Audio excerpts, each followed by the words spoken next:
Hello, ladies and gentlemen. Today has been a very, very long day. It was round five of the South African Open Chess Championship, which we'll get to in a moment. But it was also the first day of Holiday Bible Club at my local church. So I was there from 6:30 in the morning until 1:30 in the afternoon. From there, I took an Uber straight to UJ, the University of Johannesburg, and played round five of the South African Open Chess Championship.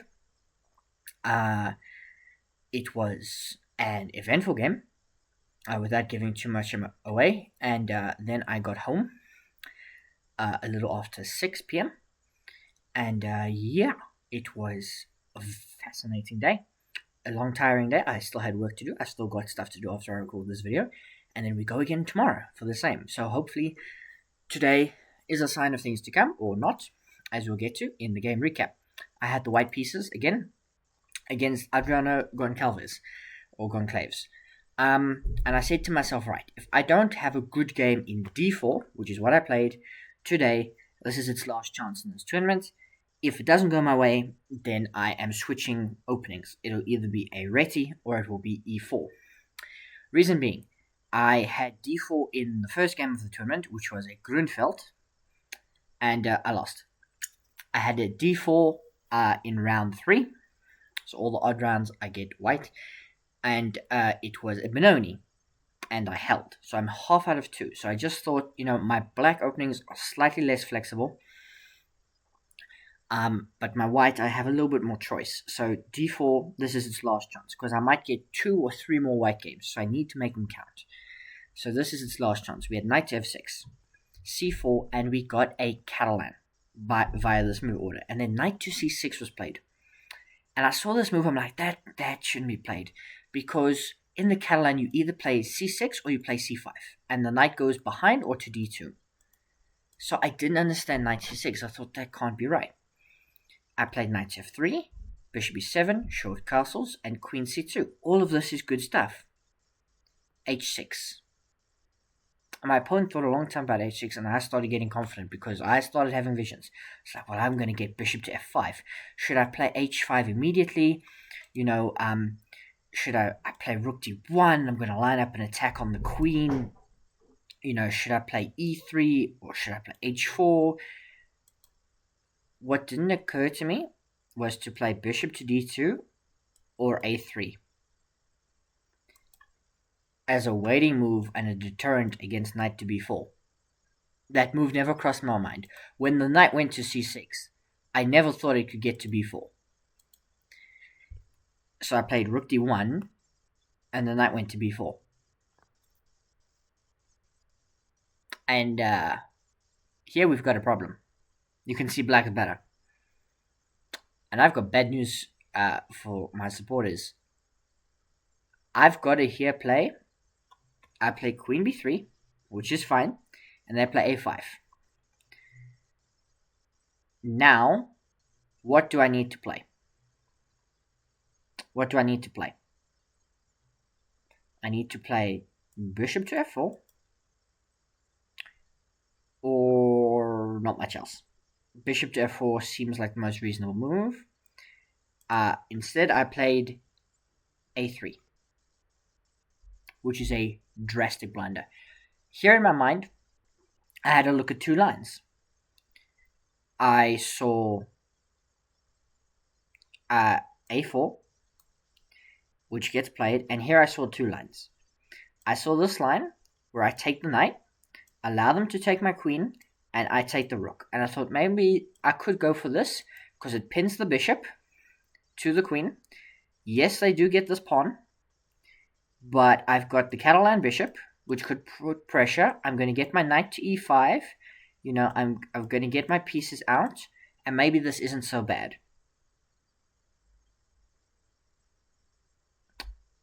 Alternatively, what I played in the game was queen c3, because obviously I can't go back to c2, and I can't go back here. And I need to protect this square. So I can't go to e3. And I saw knight e5. And then I played queen e1. The best move in this position is to still take the knight.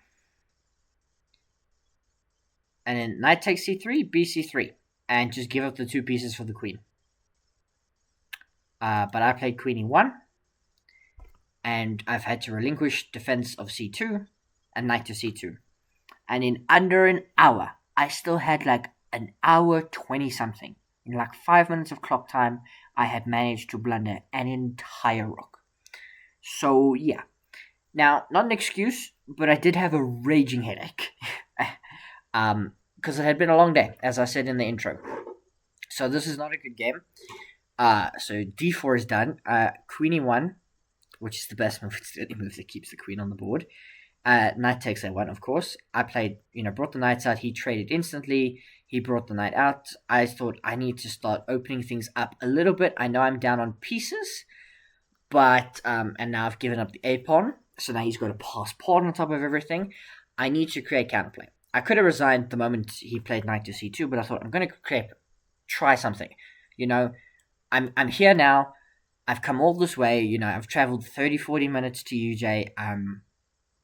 I've waited the whole day for this game. I've enlisted in this tournament. I may as well try.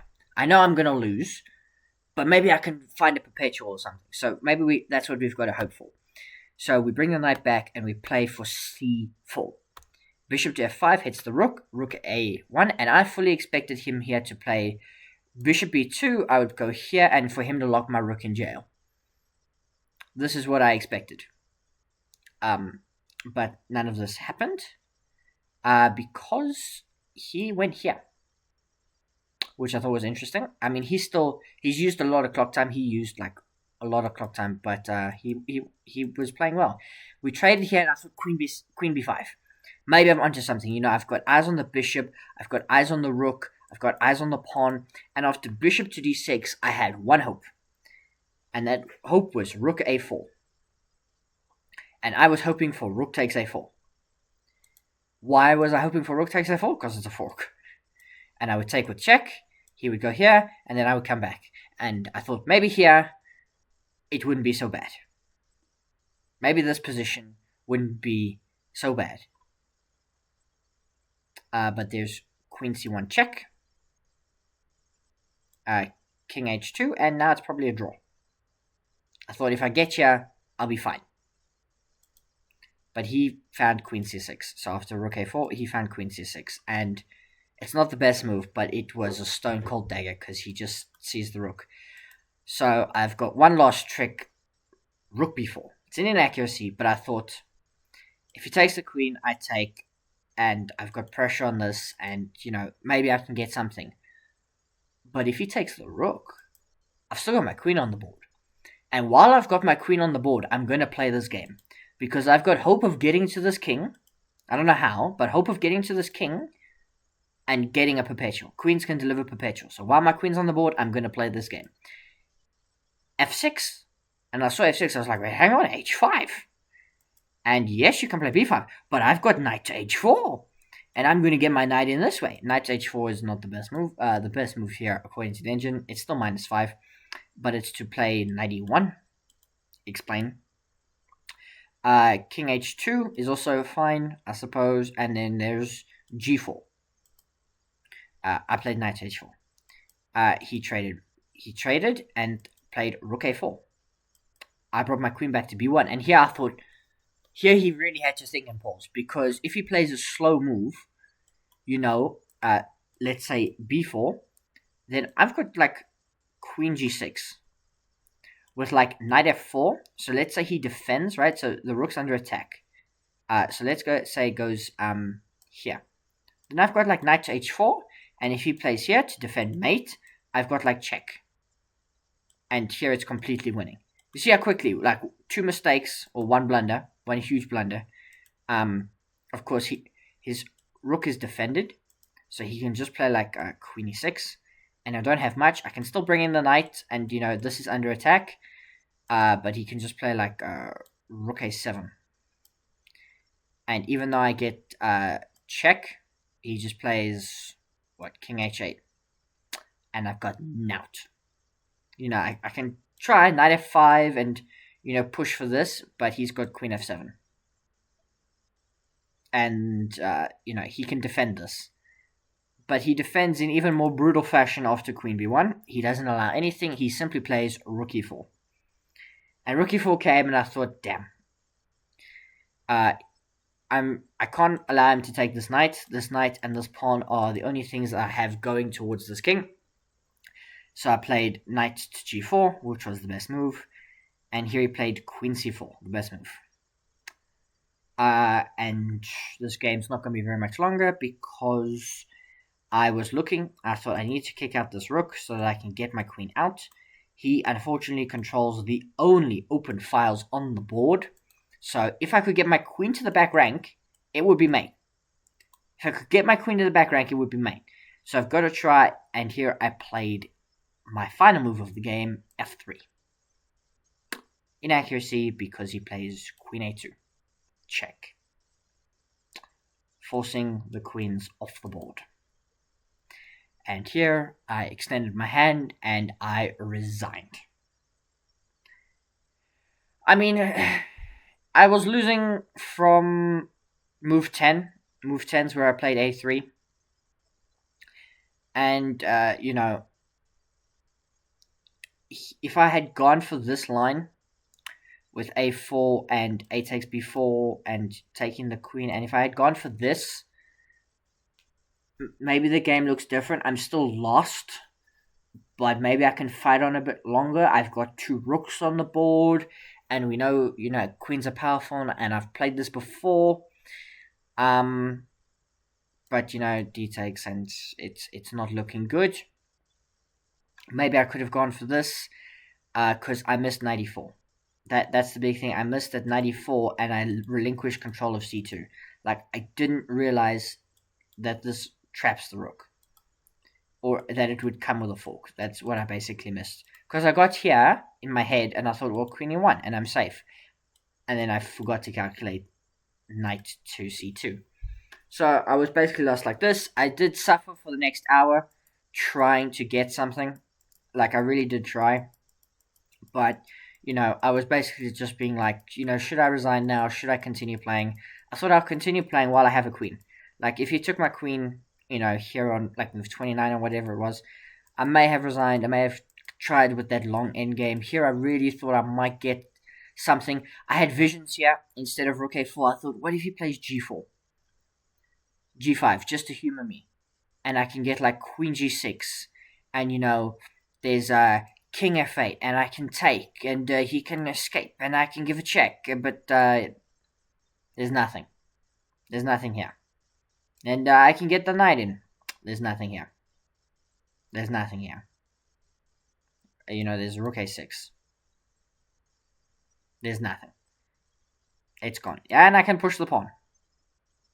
Queen c7. There's nothing. And I can trade. Okay? I can push the pawn. What? Rook a8. There's nothing. I can queen. Okay? I'm down a rook. That rook. Which I lost, on move 13 of this game. So, yeah, tough defeat. Really tough defeat. I've made a 13-minute video about it. But, really tough defeat. So, d4 is gone for the tournament. Unless I get some momentum back, or, I play a couple of rapid games. I don't know when I'm going to have time to play rapid games. Unless I get some feeling back in d4, or, the tournament starts going well, or I play e4, let's say, in 2 games and I get blasted, then d4 might come back. But no, it's gone for now.